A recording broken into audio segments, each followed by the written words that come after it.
wabarakatuh. Halo teman-teman, bagaimana kabarnya? Semoga teman-teman di rumah selalu dalam keadaan sehat dan semangat.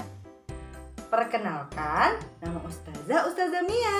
Hari ini kita akan belajar tematik muatan pembelajaran IPA.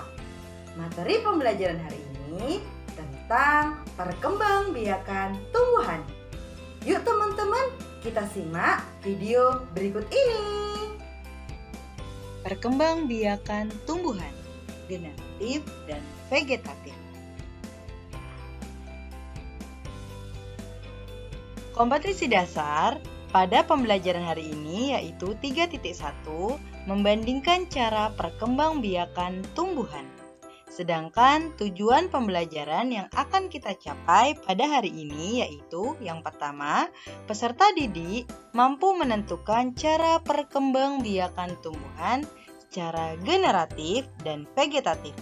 Dan yang kedua, yaitu peserta didik mampu membandingkan cara perkembangbiakan tumbuhan.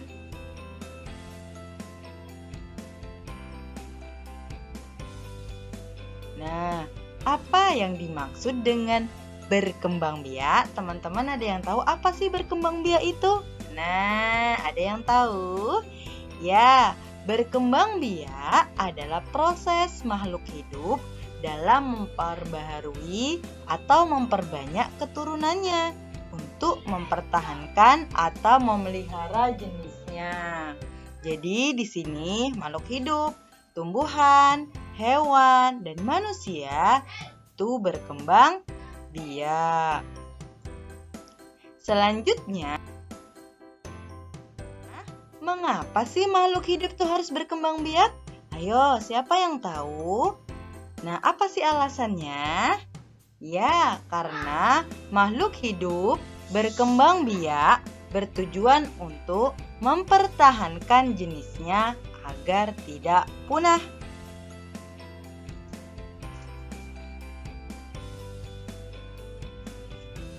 Nah, perkembangbiakan tumbuhan dibagi menjadi dua macam. Yang pertama, generatif dan yang kedua, vegetatif. Nah, kita bahas di slide berikutnya ya, apa sih perkembangbiakan tumbuhan secara generatif dan secara vegetatif?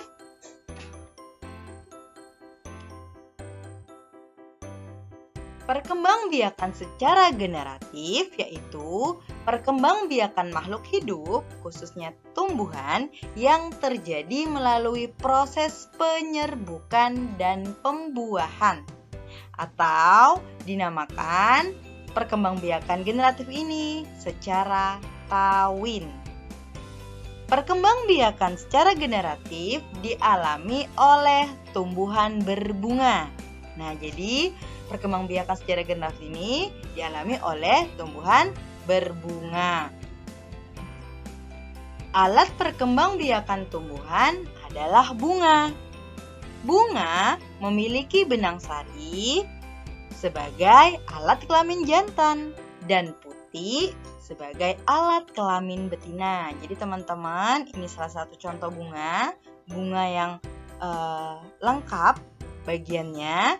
Nah, ini yang sudah tunjuk panah ini, yang warna kuning-kuning ini dinamakan benang sari sebagai alat kelamin jantan.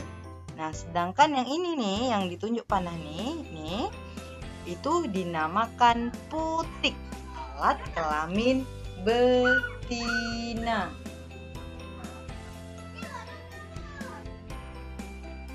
Nah, kita selanjutnya tentang bagian-bagian tumbuhan.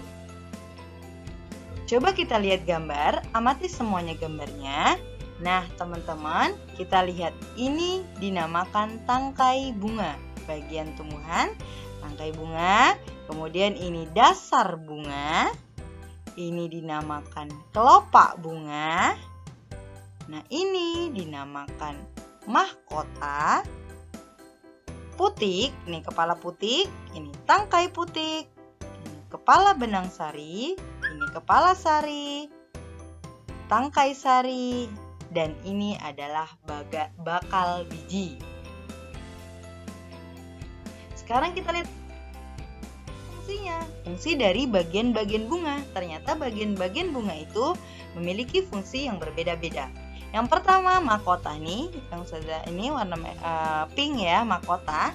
Mahkota bunga berfungsi untuk menarik perhatian hewan atau serangga.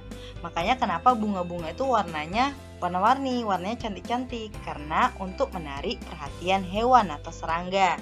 Jadi dengan adanya hewan yang tertarik, itu akan mempermudah bunga melakukan proses penyerbukannya. Nah, yang kedua yaitu kelopak bunga. Ini yang dinamakan kelopak bunga.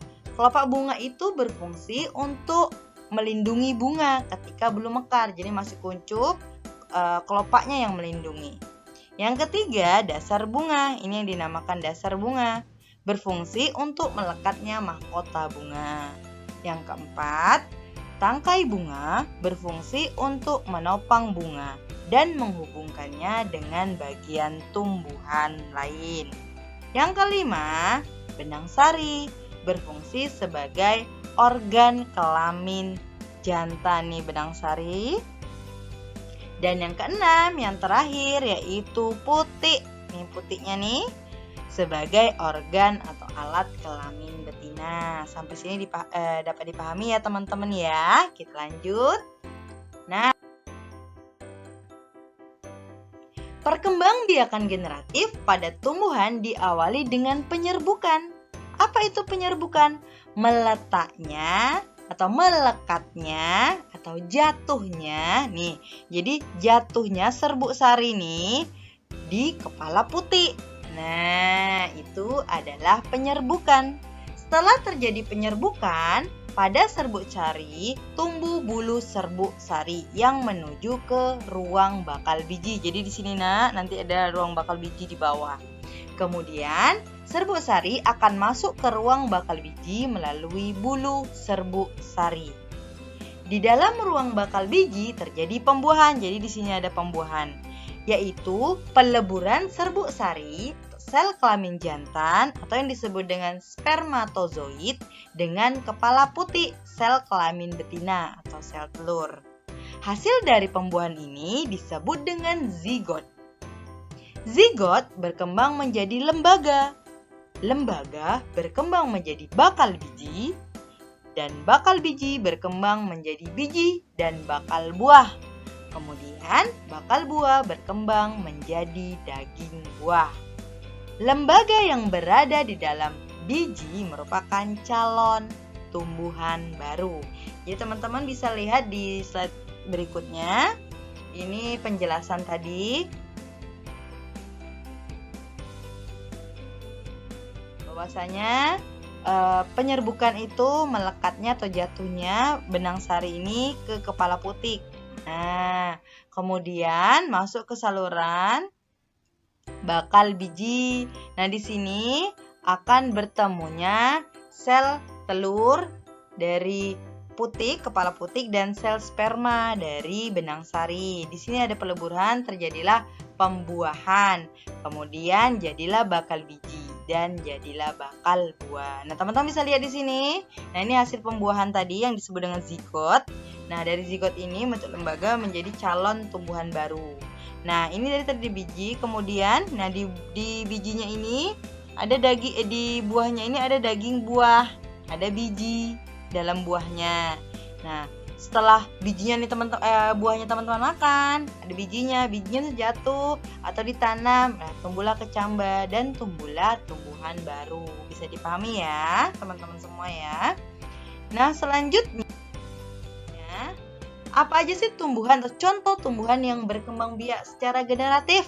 Yang pertama itu ada tanaman padi, ada tanaman jagung, ada tanaman jambu, ada tanaman pepaya, ada tanaman mangga, dan ada tanaman salak. Nah, selain ini juga ada ya teman-teman tumbuhan yang lain yang berkembang biak secara generatif. Jadi melalui penyerbukan adanya bunga pada tumbuhan tersebut.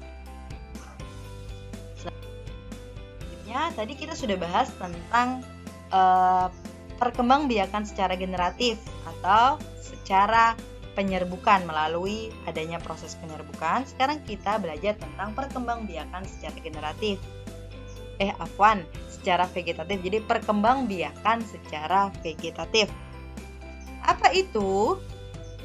Perkembangbiakan makhluk hidup, tumbuhan yang terjadi tanpa proses atau tanpa melalui proses penyerbukan atau tanpa kawin.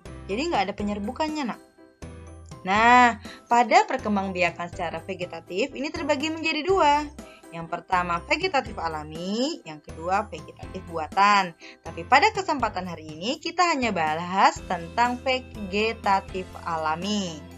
Untuk vegetatif buatan kita bahas di pertemuan selanjutnya. Nah, apa sih vegetatif alami itu? Nah, ternyata vegetatif alami itu ada 8 macam. Yang pertama tunas, yang kedua tunas adventif, yang ketiga umbi akar, yang keempat umbi batang, yang kelima umbi lapis, yang keenam geragi atau stolon, yang ketujuh akar tinggal atau rizoma, dan yang kedelapan adalah spora.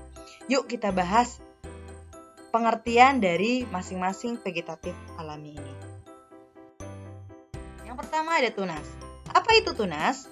Tunas adalah cara perkembangbiakan di mana individu baru berasal dari bagian tubuh tumbuhan induknya dan biasanya membentuk rumpun. Contohnya pada tanaman pisang, bambu, dan lidah buaya. Jadi teman-teman bisa lihat contohnya di sini. Ini pohon pisang, ini pohon induk. Nah, ini tunasnya, nak. Nah, jadi dia ada tunas di dari bagian induknya tadi. Nah, terus ini ada bambu, ini induknya bambunya. Nah, ini dia tunasnya. Terus lidah buaya seperti itu juga. Ini lidah buayanya, ini tunasnya di sini. Nah, jadi itulah tadi vegetatif alami, tunas. Nah, sekarang kita masuk tunas adventif. Apa itu tunas adventif? Cara perkembangbiakan tunas di mana individu baru berasal dari tepi daun atau akar. Nah, dari daunnya itu dia tumbuh, individu baru, tumbuh tunasnya, atau dari akarnya. Contohnya pada tanaman cocor bebek dan cemara. Jadi teman-teman kalau mau nanam cocor bebek itu nggak harus dari batangnya, dari daunnya aja teman-teman letak, atau teman-teman timbun dengan pasir, atau teman-teman letak aja, itu sudah akan timbul tunasnya. Contohnya seperti ini cocor bebek, ini daunnya, nak. Nah, terus tumbuh tunasnya nih. Makanya dinamakan cocor bebek itu termasuk ke tunas adventif. Jadi nggak dari batangnya, langsung dia dari daunnya bisa. Kalau yang lainnya tuh ada di cemara. Cemara ini dari akarnya itu tunas tumbuhan baru. Selanjutnya umbi lapis. Apa itu umbi lapis? Cara berkembang biak di mana individu baru berasal dari pelepah daun yang mengalami perubahan bentuk dan ukurannya menjadi berlapis-lapis. Contohnya pada tanaman bawang, bakung, dan tulip. Nah, bawang ini, nak, dia kan hidup di bawah umbi, di bawah tanah. Kemudian ternyata nih, dia pelepah daunnya ini berlapis-lapis. Dia berlapis-lapis. Jadi makanya dinamakan umbi lapis. Nah, selanjutnya ada geragi atau stolon. Apa itu?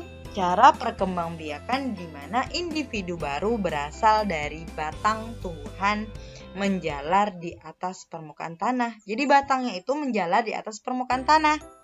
Contohnya ada pada tanaman stroberi, pegagan, arbe, dan rumput teki ini. Jadi ini, nak, batangnya nih, itu yang namanya geragi.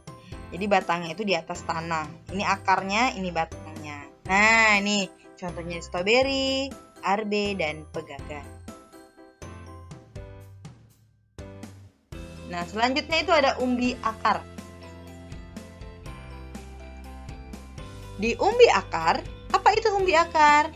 Cara perkembangbiakan di mana individu baru berasal dari organ akar yang mengalami perubahan bentuk dan ukurannya. Contoh, bengkuang, wortel, singkong, lobak, dan dahlia. Nah, jadi dia di akar itu adanya organ akar yang mengalami perubahan, jadi lebih besar akarnya, atau lebih bentuknya dan ukurannya lebih besar. Nah, ini contohnya di sini. Nah, selanjutnya ada umbi batang. Umbi batang cara perkembangbiakan di mana individu baru berasal dari organ batang. Kalau akar tadi dari organ akar, kalau batang dari organ batang yang mengalami perubahan bentuk dan ukurannya. Contohnya pada tanaman kentang, ubi jalar, dan talas. Nah, jadi dia kayak hampir sama umbi akar dan umbi batang.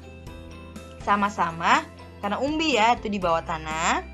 Terus kita bisa bedakan di sini. Kalau dia umbi batang, dia di bagiannya ini banyak kayak mata-mata tunas. Nah, jadi teman-teman kalau misalnya di rumahnya ada kentang, mau percobaan gitu kan, kentang bunda minta 1, terus diletakkan di tempat lembab atau dibiarkan itu agak berhari-hari, beberapa hari gitu. Terus nanti dia ada mata-mata tunas di batang di kentangnya itu. Itu juga pada talas dan ubi jalar. Kalau di umbi akar tuh tidak ada mata-mata yang muncul untuk tumbuhan baru karena dia umbi akar. Selanjutnya akar tinggal atau rizoma. Apa itu? Cara perkembangbiakan di mana individu baru berasal dari batang tumbuhan yang menjalar di atas tanah. Contohnya pada tanaman jahe, kencur, kunyit, lengkuas, dan temulawak. Nah, ini dia akar tinggal. Nah, terakhir itu ada spora. Apa itu spora? Cara perkembangbiakan di mana individu baru berasal dari beberapa sel yang terbungkus dengan lapisan pelindung. Contohnya pada tanaman paku dan lumut. Nah, ini untuk gambar ini salah satu contoh tanaman paku. Nah, ini tanaman paku. Mungkin teman-teman kalau ke hutan gitu ketemu tanaman paku, teman-teman bisa lihat di bawahnya, di bawah daun itu ada seperti bercak-bercak seperti ini, warna-warna orange gitu, warna kecoklat-coklatan. Nanti ini yang namanya spora.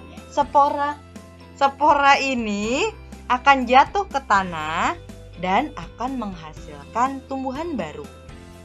Nah, jadi teman-teman kalau bisa jalan-jalan ke hutan atau kemana gitu kan, nah temu tanaman paku seperti ini, coba lihat di belakangnya, di balik tumbuhan ini. Nah, ini ada spora-spora. Bisa dipahami ya teman-teman ya. Oke. Sekian dari Ustaz.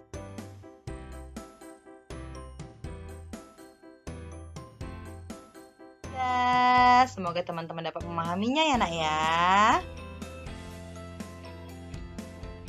Demikianlah materi pembelajaran kita pada hari ini tentang perkembangbiakan tumbuhan.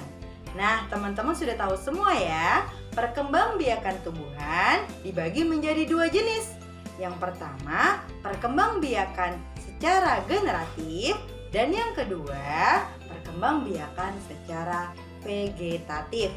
Perkembangbiakan secara generatif yaitu perkembangbiakan yang terjadi karena adanya proses penyerbukan dan pembuahan atau secara kawin. Dan yang kedua, perkembangbiakan vegetatif yaitu perkembangbiakan yang terjadi tanpa adanya proses penyerbukan atau tanpa kawin.